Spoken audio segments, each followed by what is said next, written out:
years. And so we're excited to be working on talent strategies. All right, so let's jump right into when we're talking about, hopefully this will work correctly. We can see that, so that's great. Okay. Yeah, I'm trying to put it into, there we go. Can you see it's just the presentation, not all the notes? Yep. Okay, great. So I'm excited to talk to you guys about emotional intelligence. This is a term that's been around for a while, and we hear it a lot, and we're not exactly sure what does it mean? What's emotional intelligence, and what does it mean, especially in the context of work or even just our personal awareness and growth. So what I'm going to share with you in the next 45 minutes is kind of give you a sense of what is emotional intelligence, why is it important to know about it, and how can it help you.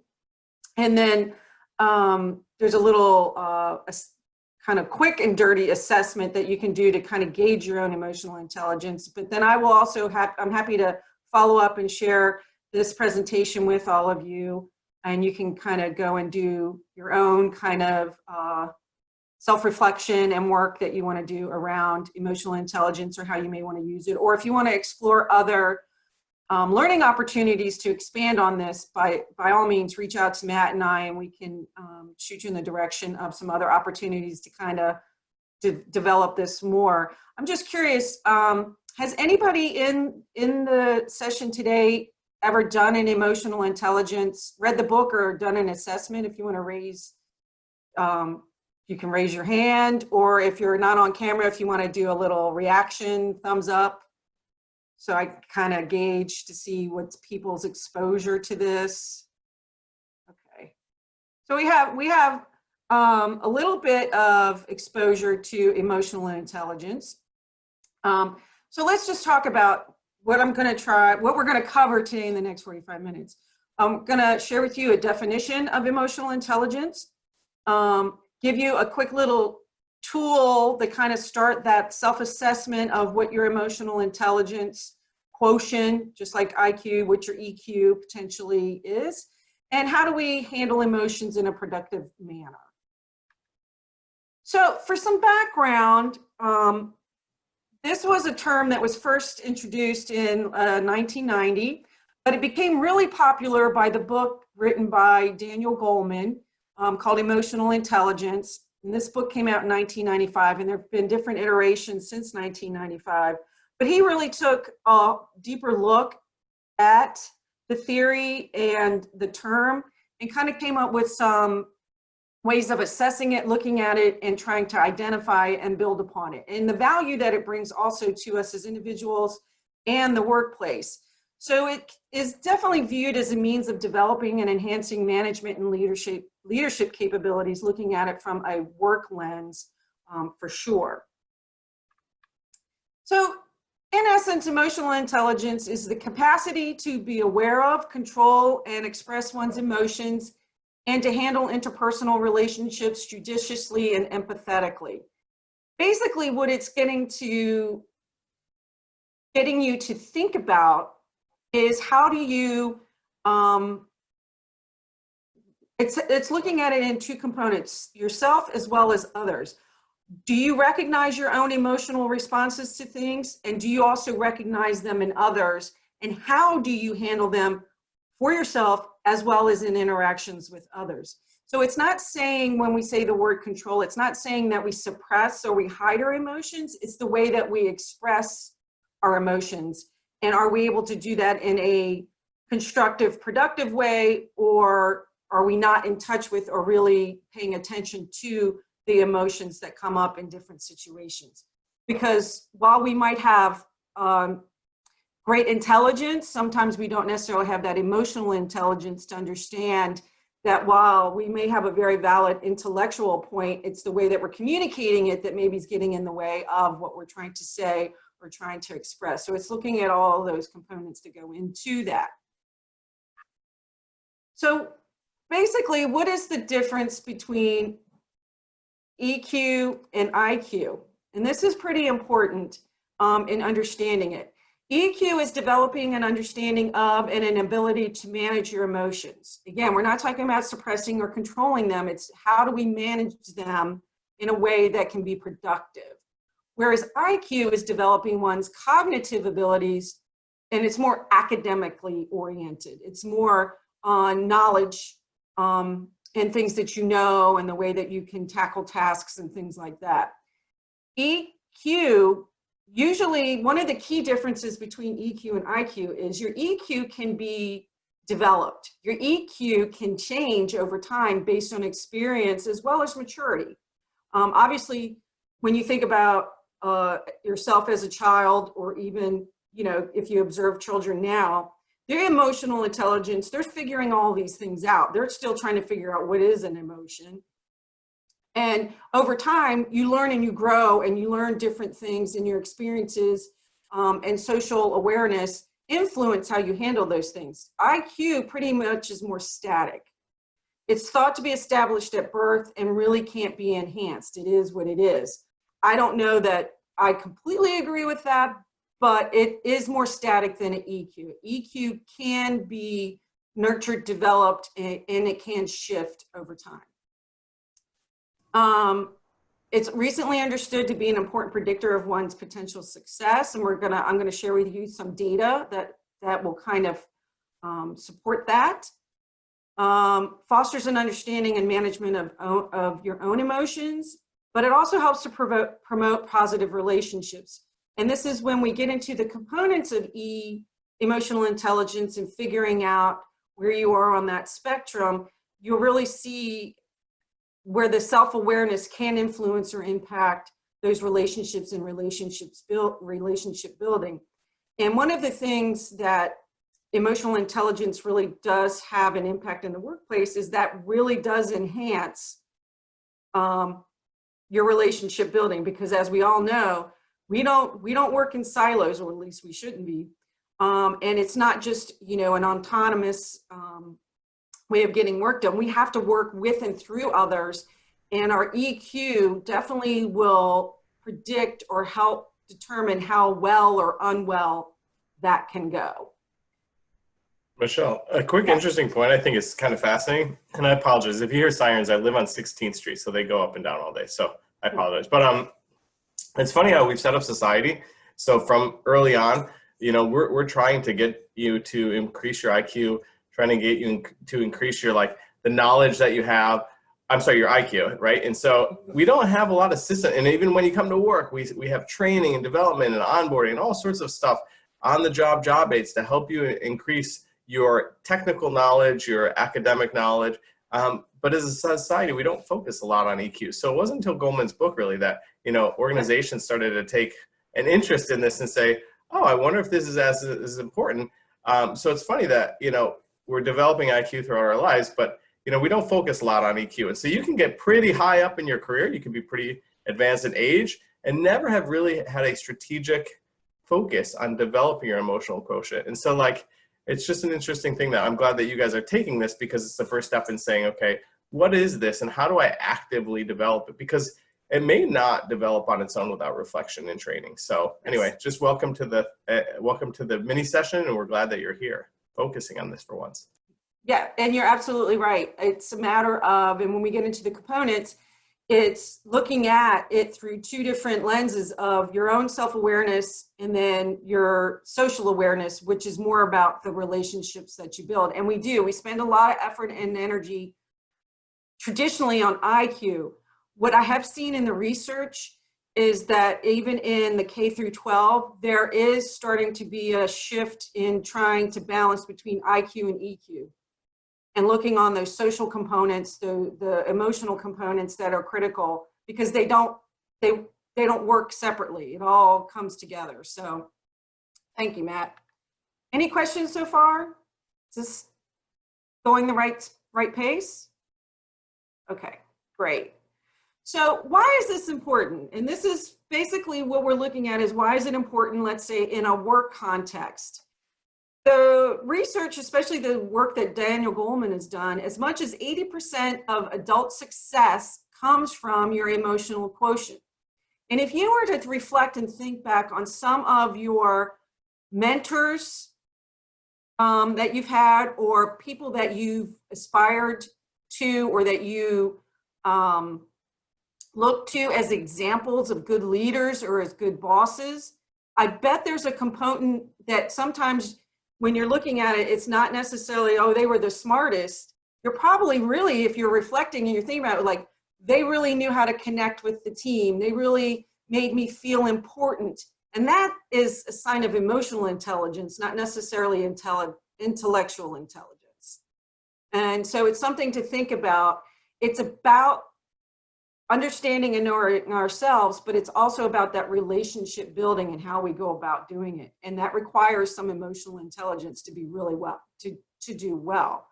The other piece of this is Gallup's done a lot of work and research and study around this. And what they found is that employees who have a manager with a high EQ were four times, that's a considerable amount, 4 times less likely to leave than those who had managers with low EQ. Something to think about.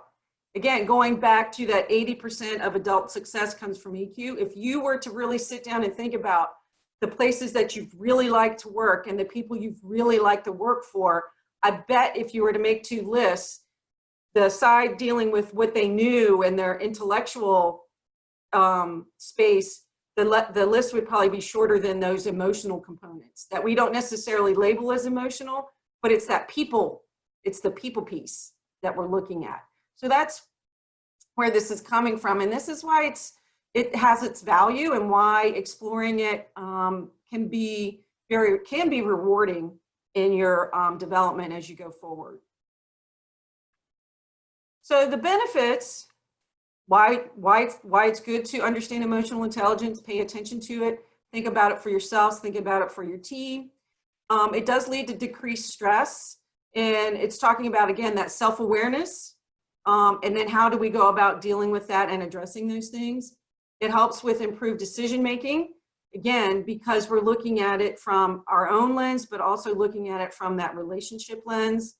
It does show a reduce in turnover in the workplace, again, because people are feeling connected to other people and wanting to stay because it's a good place to be. Increased personal well-being, and that's tied to, again, that sense of self-awareness, understanding yourself, and all the pieces that go into that. Increased leadership ability, again, because it's focusing on those relationship aspects. So the more that you're able to grow your network and your circle of influence, your capabilities become broader because you've broadened that network because of the relationships that you've cultivated in your position. And then increased team performance. Again, people are 4 times less likely to leave because they like where they are and they like the person that they work for. And again, they feel that their emotional needs are being attended to. And that's part of that relationship building. So when we're looking at emotional intelligence, there's some things that if you read the book or you look into any of the research or any of the components, you want to recognize what events are likely to trigger different emotions. And this is where self-awareness is critical, because we all don't have the same triggers. What may impact me may not even faze Matt. He'd probably be looking at me like, what are you so upset about? Who cares? So it's important, it really starts with self-awareness, knowing what your triggers are, knowing those things that maybe make you uncomfortable, upset you, or make you emotional in any way. That's anger to wanting to cry. Not that you need to suppress those, but you need to know what those things are so that you can come up with strategies on how you maybe want to share those or put them out to the world even. Know that emotions can combine to form complex blends of feelings. Sometimes when somebody says, I'm not exactly sure what I'm feeling, because it's a mixture of so many things and it's complex. And that's okay. It's recognizing that it's not as simple as yes or no. It's sometimes, depending on what's going on, it can be a total blend of things going on. Realize that emotions can progress over time and transition from one to another. Think of the grieving process that we all learn about, and many of us probably have experienced. I mean, each day is a different day on where you maybe feel on your emotional spectrum. It's the same as understanding that things can change over time. And then provide a rich emotional vocabulary for greater precision in describing feelings and blends of feelings. So it's understanding that it's not just a happy and sad. Sometimes it's a combination of I'm frustrated, and all of those different things, so that we can help people understand where they are, so then we can put the right support mechanisms in place. Or sometimes it's as simple as having the emotional intelligence to know to sit there, don't talk, just listen. And let the person kind of talk through whatever it is that they're trying to communicate, or whatever they're feeling, or whatever their response is to something. And in particular, right now, there's a lot of different emotions going on just with the pandemic alone. There's complex things going on, and emotional intelligence is going to help us navigate through those emotions and get to the other side, and how we do that. So 2 viewpoints, and this is just to give you a frame of reference. When we talk about emotional quotient or emotional intelligence, and what we're looking at is there's a spectrum, just like with IQ, there's a spectrum. There's low, high, and then somewhere in the middle. When we look at the behaviors that differentiate low and high, it's kind of like they describe it like if you're talking about the weather. So for low EQ, may come off as aggressive, demanding, and bossy. And that's usually, it can be hot, it can be kind of intense. High EQ, when situated, becomes more ambitious, strong-willed, and decisive. And it's all in the matter and the way that it comes out verbally and non-verbally. And there's cues to that. And then at the deeper dive you take into emotional intelligence and you read more about it, you can get into more of the nuances of what those things are. Then you have selfish, poor listener, impulsive, whereas in high EQ, you have enthusiastic, charming, persuasive. And you can see down through to the bottom at cool. Low EQ shows critical, fussy, hard to please. And then high EQ is more detailed, careful, and systematic. So you can see some differentiations as you go through these behaviors where the differences are. But this is starting to kind of get you to think about that spectrum. Most of us are not at the very low end or the high end. We're somewhere in the middle, and we bally back and forth depending on our triggers, what maybe is happening in our life. So it's never a sure shot that, if I go to Matt with something, I know I'm always going to get the high EQ. It's day to day and circumstance by circumstance. And that's an the other understatement. part. Huh? I said that's an understatement. With me, it'll be day to day. Who knows? No, I'm kidding. Right. But there's a lot of things that it predicted. And this is another aspect that separates emotional EQ or emotional intelligence from IQ. IQ is static. Those variables aren't necessarily going to change your IQ, whereas experience, circumstance, did I get enough sleep, can influence your emotional response or the way that you interact with how you apply your emotional intelligence. So there's greater influence. So some of the components that go into this, when you start doing an analysis, if you were to explore emotional intelligence and start to break it down and do some of the assessments, there's a lot of online assessments that you can do for free. It's going to break it down into these tracks or chunks. So the first piece of this puzzle that's really important, and it has to start here, is your personal competence, which is your relationship with yourself. It really does need to start with your own self-awareness. And self-awareness, your personal competence breaks into 2 key components. You have self-awareness, which is how in tune are you with your own emotions, meaning, do I recognize them? Do I recognize when they pop up? Do I recognize what helps them pop up? Or, and all of those things that go into that, as well as the self-management, your ability to regulate your emotional state. Are you able to, even though I may be really frustrated, am I able not to yell? Am I able to articulate and say, I'm really frustrated right now. Maybe I need a timeout versus erupting. So that's the self-management, the regulation component. The second piece of this, you know, once you've looked at personal competence and kind of done some analysis and work with that, then you can shift to the other big piece of this puzzle is social competence, which is your relationship with others. And this begins with social awareness. And this is really looking at how in tune are you with others' emotions? Do you recognize them? Can you read cues from people to say, Matt, you're looking a little out of sorts today. Is everything okay? And then from there is the management of it. Just like self-management, what's relationship management? Your ability to navigate emotions and interactions with others. Are you able to lend support? Are you able to maybe separate yourself from what's going on so that you can be present for the person that maybe is experiencing something? Does that make sense? So this is why the personal competence really does need to come before you go into the social competence. Because if you're not aware of yourself and your own emotions, it's going to be more difficult to recognize them and be able to manage those relationships with others. Michelle, can I jump in for a second? Do you mind? Yes, absolutely. So I don't know if anybody's ever seen this, but there's something called the feelings wheel. A couple slides back, we talked about labeling your emotions and being able to identify what you're feeling to sort of react to it. Am I overwhelmed, whatever?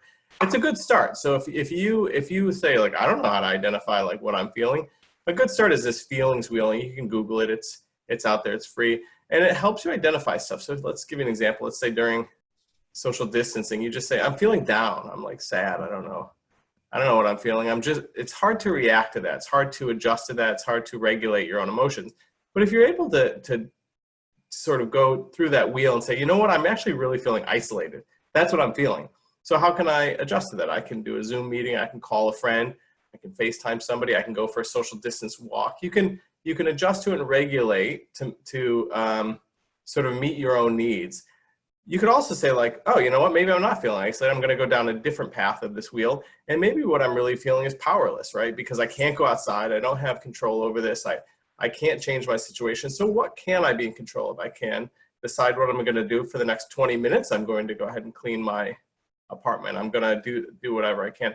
I'm going to control whatever I can in my own little environment so that it, you know, reduces that sense of powerlessness. Now that's that regulation part. That's the second part of the emotional quotient, personal competence. And so, you know, again, it's a matter of practice. It takes time to get used to, but if you're thinking about like, where do I even start? The feelings wheel is a really good place to start because it'll start helping you identify, you know, exactly what you're feeling, you know, even when you're happy. And so, you know, I just recommend that as a great place if you've never done this type of work before, to start with, okay, what is this self-awareness? How do I identify it? And then I can sort of start to do some self-management and regulation.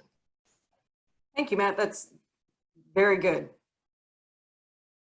All right. So when we look at self-awareness, some things to delve into would be to assess your emotions and their impact on others. This is where the feelings wheel can be helpful when you're trying to find that right word of what I'm really feeling. If you're, you know, not sure how to articulate that is definitely one tool that can be really helpful. So you want to be aware of your emotions, recognize how your feelings impact personal performance. You know, when do they start maybe interfering with your success? When do things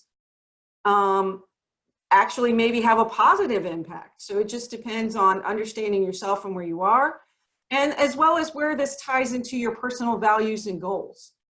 All of these things intersect and are components. Then you want to develop an accurate self-profile. This is being aware of your strengths and weaknesses in areas of development. Reflect and learn from experience. Again, part of this process, and this is what part of being a human being is unique, is that we have the capability to self-reflect. We have the know-how to stop, to pause and go, oh, that didn't exactly go the way I had hoped. Why didn't it go the way I hoped? What could I do differently, or what could be done differently? Or what did I do really well? That went really well. I want to keep doing that. What did I do that maybe facilitated the success of that?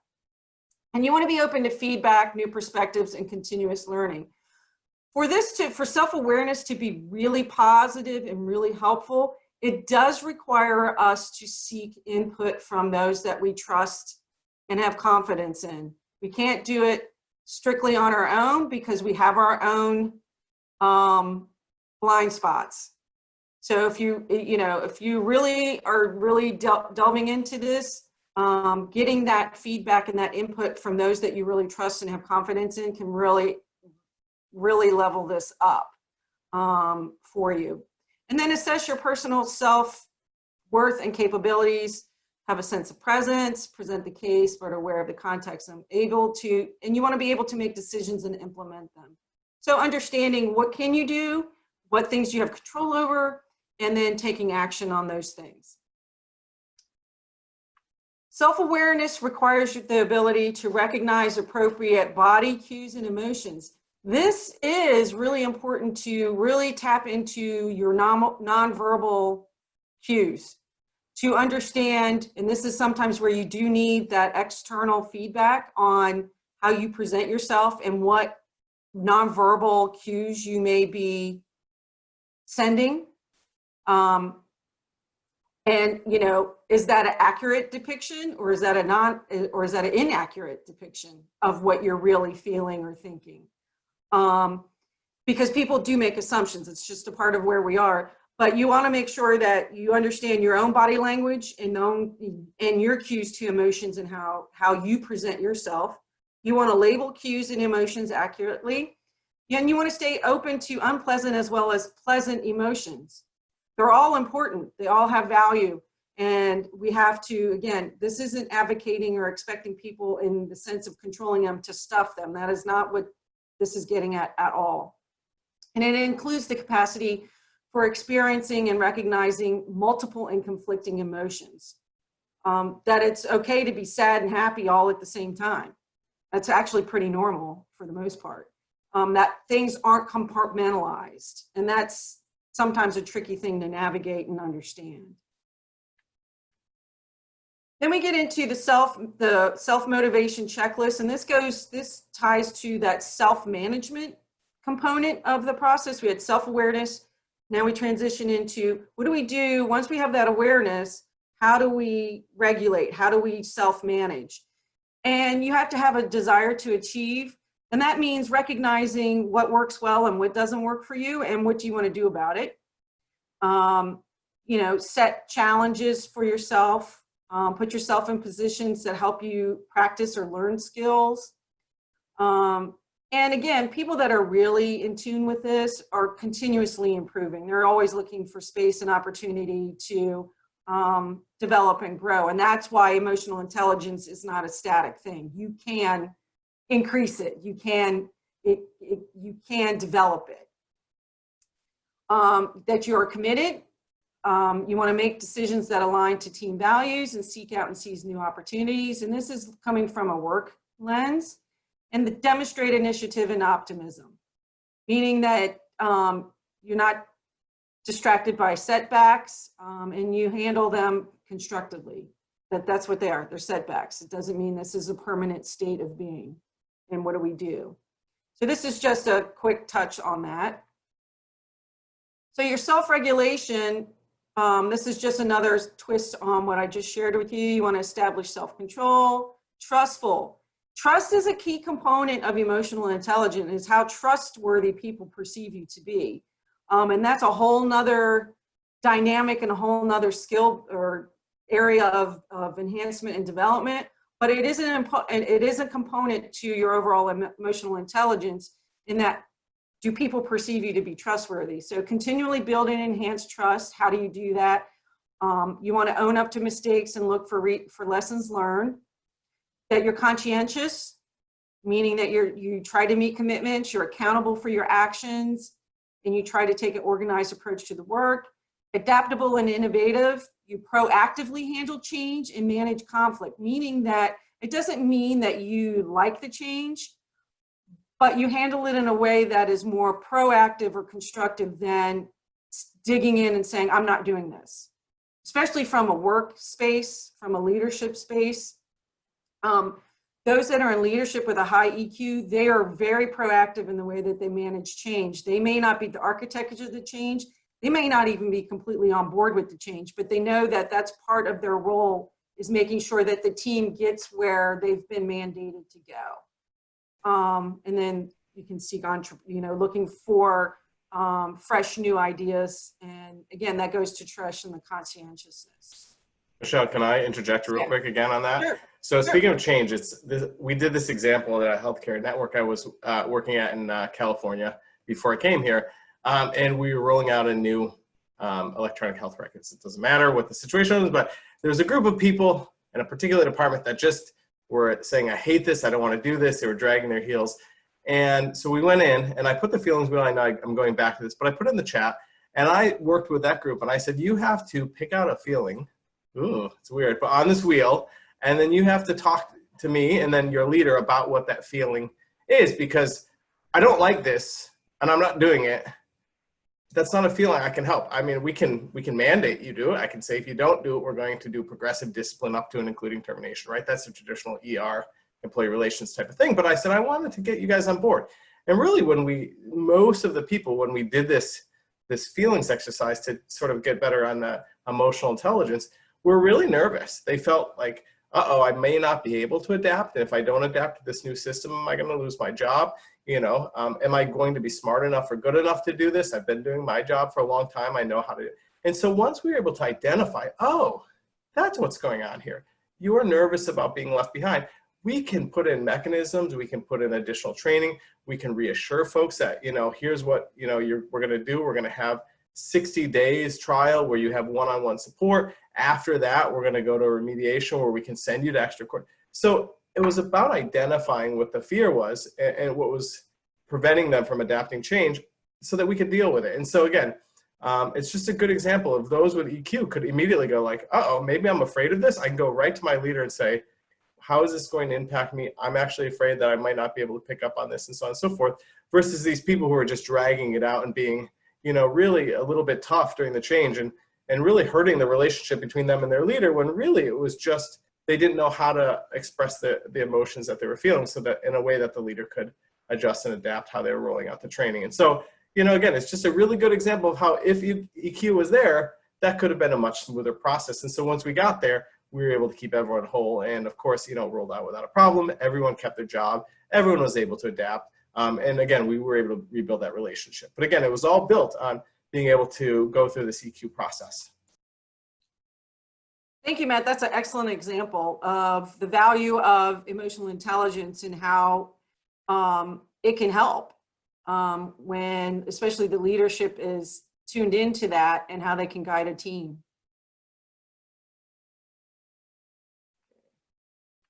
Why is my thing not going? Oh, did it go? I'm sorry. Okay. Did the screen advance? You are good. We are in empathy. Okay, thank you. It's my things here aren't doing what I wanted to. Okay, great. All right. The other piece of this is emotional intelligence really does delve into this notion of empathy, and we've heard more and more about empathy, especially as part of our inclusive excellence strategy and the importance of empathy. And empathy, as I'm sure you all know, is different from sympathy. Empathy is basically trying to put yourself in someone else's shoes. It's not saying I completely get it or I completely agree or completely understand. It doesn't necessarily mean agreement at all. It's simply I'm trying to understand and feel what you're feeling so that I can maybe be more supportive, helpful, the whole gamut there. So when we talk about this from emotional intelligence, it's wanting to understand the feelings of others. You want to tune into their situation, not yours. Again, it's trying to remove yourself from it and focus on the other person. It shows sensitivity, placing yourself in their shoes, just like I said. You want to understand the need of the customer or the person that you're working with, the person you're having the relationship with. You want to develop others. You want to provide appropriate coaching and mentoring to help others and try to help others succeed. And this is where that support mechanism comes in. It's not about you, it's about them. You want to be politically aware, leverage networks, official and unofficial.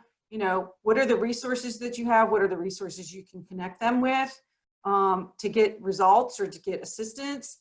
And you also want to be culturally aware, understand cultural differences and leverage diversity. This is why empathy is an important part of our inclusive excellence strategy and initiative. Yes, thank you, Charlie. Yeah, especially important right now with COVID and the racial protests and everything going on. Yeah, empathy really this is right now is a great example of where we need to really tap into our empathy and try to create that space. And your emotional intelligence, low or high, definitely will make a difference in how we support each other and support the community, especially with COVID and the George Floyd and the protests and things going on. So yeah, Charlie's spot on there. Okay, why is this not wanting? There we go. So we talk about empathy, and that's that social awareness. We talked about your personal competence. Now we're talking about your social competence. Empathy is part of that social awareness. Where does empathy is a huge component of the social awareness. How do you connect and understand other people's emotions? When we're looking at that and figuring that out, the next is the management of that. How do we work with? How do we support? How do we listen to others and use it in the environment? From relationship management piece, there's different components here. You have influence. It's trying to create a win-win, not a win-lose, which unfortunately most of our instinctual dynamic, because of the way we're socialized, tends to go for win-lose. And win-win is basically, it's not even compromise. It's trying to find that place where I'm okay and you're okay. It may not be perfect, but I can live with this and you can live with this, and we both feel like we walk away with something. There doesn't have to be a winner and a loser. We spend 40% of time on not selling, and that's Daniel Pink is a prominent author and person in the motivational area, and this is where because we think win-lose so much, we set ourselves up, and that can be a huge detriment to success, especially in a work environment. You know, we pit departments against departments, and who said, why do we have to do that? In an emotionally intelligent environment, people are looking at where's that win-win? Where can we both walk away and be okay, ideally? Communication, you want to foster open communication and handle different communication styles and channels. And this is understanding, this is where your self-awareness of how best you communicate and what tools and places and things help you be effective, but understanding that not everybody does it the same way. And we need to understand what those differences are and how do we flex those differences for success. And then leadership, you want to inspire, guide, and lead by your values and understanding the values of others. And this is where, you know, if you're emotional, if you're in touch with yourself and your emotional intelligence is on the high end, you're going to know how to balance those two and be able to get people where you need them to go. And it's not because they have to, it's because they want to go. They understand the importance and the value of it. Going back to Matt's example of, you know, once they figured out that people were fearful and they started to peel away the fear, people were wanting to go because they felt like it was safe. Conflict management, it's also emotional intelligence, definitely influences how you handle and resolve conflict. Not that you just recognize it, but how do you go about trying to get resolution to the conflict in those situations. Okay, And then you have their team capabilities, identify the individual needs of the team and play to their strengths. Again, this is where we have so many tools that can help you with that. So here's a quick little, I'm going to send this in the follow-up. This is a quick little self-assessment to kind of figure out where you are, where you have areas, blind spots and things. This is a quick and easy way to get started as you explore your emotional intelligence. I'm going to just jump ahead. So starting the journey, here's some quick things to think about. People build their EI when there is a motivation to learn or change. This is why self-awareness is important. You have to want to know more and understand yourself. It's a consistent practice of new behaviors and understanding there's going to be hiccups and mistakes, and that's okay. And then seek feedback. This is where we have to ask people, how did you think I did? You know, where, you know, especially in areas where you're trying to develop and grow, you definitely need to seek that feedback because that's the only way you're going to know if you're actually making the progress that you're hoping for. You want to develop a plan, identify where you are now, where you would like to be. How will I get there? What do I expect to see when I am there? And practice a new skill repeatedly until it becomes habit. On note, on average, it takes an adult about 6 weeks to create a new habit. So 2 weeks in, you're not going to have it mastered. You need to give yourself about a 6-week window there to say, okay, it's not going to be pretty all the time, but if I'm committed to this, I need to at least give myself 6 weeks to kind of get into a groove of doing this and feeling like I'm doing it well. So some final thoughts. Again, recapping what we've talked about, you want to create an awareness of yourself. Find someone who is good at the skill. Who do you think is emotionally intelligent? Talk to them about it. Watch them, practice, learn from them, talk to them, find out what they did, how they got there, what things did they do.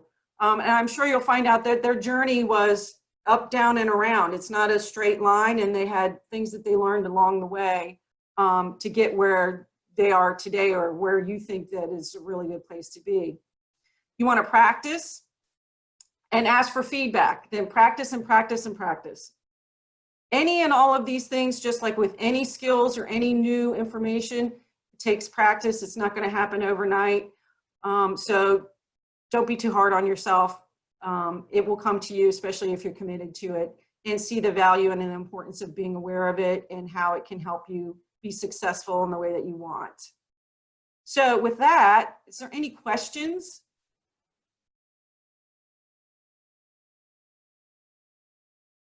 Feel free to unmute yourself, or if you want to put something in the chat, you could also do that. Matt, when I send out the deck, I'll have Matt's information added to here. Sorry, Matt, I didn't get to open your open the I file. added it to the wrong one. It's my fault. So.